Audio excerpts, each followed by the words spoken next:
사실 이 프로젝트 그럼 정말 좋아를 판단할 때는 무슨 차별적인 기술이 남들과 뭐가 다른데 기존에 그쵸. 나왔던 왜 이더리움 왜 솔라나보다 너네가 뭐가 좋은데 요거를 파고 들어가야 되는 거죠. 그쵸. 저도 근데 이제 기술 전문가가 아니어서 그냥 요 보고서에 있는 수준으로만 좀 공유를 드리는데 네. 이 기술 얘네가 쓰게 되는 그런 언어부터 한번 보자. 이더리움 지어는 솔리디티, 네. 솔라나부터는 이제 러스트, 네. 프로그래밍 보안성도 높고 굉장히 좋은.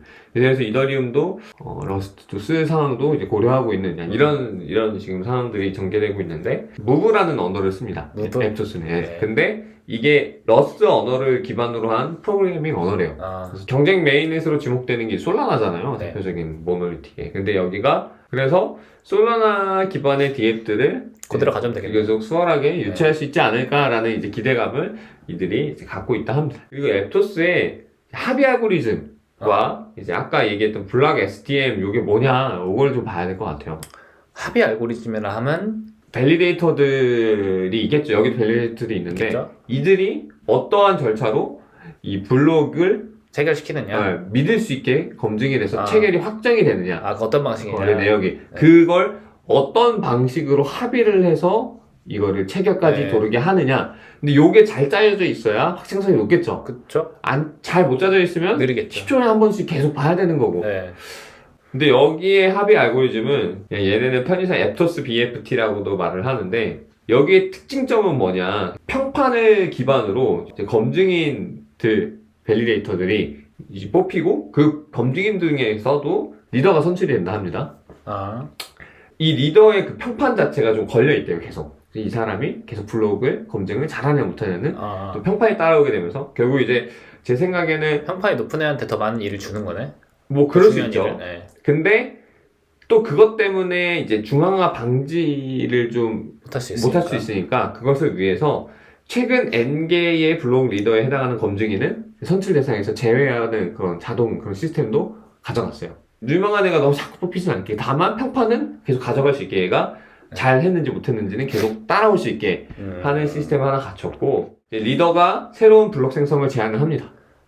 제안을 하고 이제 각각의 검증인들에게 이제 전파되는 구조예요. 그러면 거기서 투표를 진행합니다. 검증인들이 이걸 안을 읽고 오케이 이렇게 하자. 네. 이거 아니야. 이거 문제 있어. 그 투표에서 3분의 2 이상의 검증인들이 투표가 오케이를 해. 그러면 리더는 이제 쿼럼 뭐 서티피케이트라고 해서 그냥 QC라고 그걸 발행을 한대요.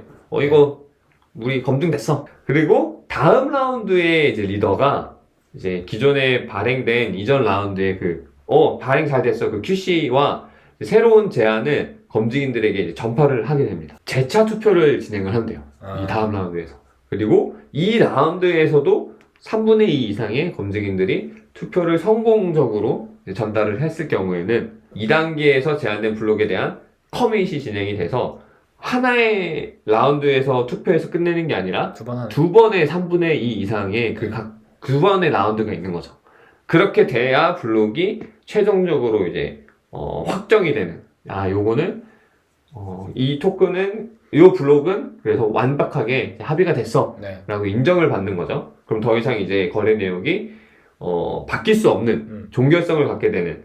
근데 이 종결성을 갖게 되는 과정까지가 1초 미만의 종결성을 갖고 있는다 하더라고요. 이게 그냥 아무나 한테 검증을 시키는 것보다는 그렇게 확실하게 기준을 정해서 하면 두 번 시키는 건 사실 문제가 아닐 것 같긴 여기서 강조하는 거는 검증인들은 결국에는 이제 애토스랑 막 그렇게 얘기하는 게 아니라 선출된 리더랑만 소통을 하게 되거든요. 네. 그래서 네트워크 왕복은 딱 그 2회만 제한이 되기 때문에 속도를 엄청나게 빠르게 했다. 그래서 검증인들이 이제 뭐 다른 프로젝트를 합의를 할 때 막 서로 통신을 했나 봐요. 검증인들끼리도. 하겠죠. 요 리더에게만 왔다가 리더에게만 나눠가는. 약간 이렇게 발생되는 통신하는 메시지 수를 훨씬 줄여서 네. 속도를 뭐 굉장히 높일 수 있는 토대를 마련했다라고 합니다. 이들의 이제 또 하나의 기술 특징, 블락 STM이라고 합니다. 처리 속도를 또 비약적으로 상승시켰대. 블락 STM이라는 기술 덕분에. 그래서 결과만 얘기하면 본인들이 이제 최대 16만 TPS, 초당 트랜잭션 수를 16만 TPS를 발생시킬 수 있대요. 근데 이 속도가 뭘 의미하냐면 국제 결제망을 구축하고 있는 비자의 TPS보다 높은 수준이에요. 이게 이제 블록 소프트웨어 트랜잭셔널 메모리 뭐 이 기술의 약어라고 하는데 이게 왜 그랬냐? 그냥 한마디로 요거 좀 재밌어요. 이더리움은 트랜잭션을 이제 순서대로 처리하는 직렬 구조의 엔진이다. 요걸 네. 사용했었다. 근데 여기는 그러면 이제 순차적으로 요구하면 네트워크의 성능 저하가 좀 야기될 수 있대요. 그죠? 순차적으로 해야 되면. 그래서 여기에서 생각한 것은 병렬 구조를 도입해야 된다라는 생각이었다고 하네요. 블록의 그런 처리를. 근데 블록이라는 게 항상 순서가 있어야 되는 건데 병렬적으로 되는 건가? 그래서 여기도 당연히 모든 트랜지션을 이제 병렬로 실행하는 건 불가능한데 네. 두 가지의 포인트를 얘기를 하면서 이게 병렬적으로 할 수 있다라는 방향으로 갑니다. 이제 첫 번째는 이제 낙관적 동시성 제어래요. 이제 뭐 optimistic concurrency control 뭐 이런 말이라고 하는데 트랜잭션의 처리 과정이 이제 검증과 합의 과정의 선행에서 이루어진다라고 하더라고요. 미리 한다. 네, 미리 한다. 일어나기 전에 그럴 미리 수 한다. 있죠. 그러다가 다시 뭐를 네. 백시킬 수 있는 네. 거니까. 그래서 맞아요. 트랜잭션의 커밋이 실패하면 검증과 충돌이 발생해서 롤백해서 재실행한다. 대부분의 트랜잭션이 문제없이 처리될 가능성이 높다라는 가정하에 트랜잭션을 처리해서 속도가 좀 빨라지게 된대요. 네. 이거 옛날에 우리 옵티미스틱 롤업 했었잖아요. 네. 네. 두 번째가 이제 동적 의존성 추전이라고 합니다. 이게 뭐 다이나믹 디펜던시 에스티메이션 이런 식으로 얘기를 하는데 검증에 실패한 트랜잭션을 이제 빠르게 좀 포착해서 이제 좀 비효율성을 최소화하기 위한 장치래요. 그래서 아까 뭐 트랜잭션을 미리 좀 하는데 이제 충돌이 일어나면 네. 이제 다시 이제 롤백 한다고 했잖아요. 네. 그러면 그런 트랜잭션을 이제 빠르게 좀 포착하는 또 하나의 그런 이제 것도 부하가 될 수 있거든요. 네. 의미 없는 트랜잭션을 음. 던지면 그게 디도스거든요. 근데 음. 그거를 최대한 빨리 걸러내긴 해야 돼서 그렇죠. 그런 걸 위한 거거든요. 그래서 검증자가 특정 트랜잭션 검증 실패하면 이제 딱 마크를 박는다 합니다. 이제 aborted. 이 트랜잭션과 또 종속 관계에는 또 연결된 트랜잭션들이 있을 거잖아요. 걔들 다 영향을 준다. 네, 모든 트랜잭션을 다른 검증자가 이제 aborted 마크가 부여된 트랜잭션을 성공적으로 검증하기 이전까지는 실행이나 검증되지 않게 한다 합니다. 어떻게 보면 그거는 실행 안 되는 거긴. 그래서 요게 직렬로 했으면 만약 롤백한다 보면은 순차적으로 이뤄졌던 검증했던 블록들 사이사이에 껴있으면은 그 블록이 네. 얘까지 그냥 괜히 취소가 되잖아요. 그렇죠. 근데 얘는 그게 아니라 그냥 이 트랜잭션이랑 연관되어 있는 애들만 취소하면 되니까 다른 거는 OK로 가서 그래서 이제 병렬적으로 갈 수 있는 가능성을 계속 열어놓는다 하더라고요. 그걸 처리하기가 쉽지 않았을 것 같아요.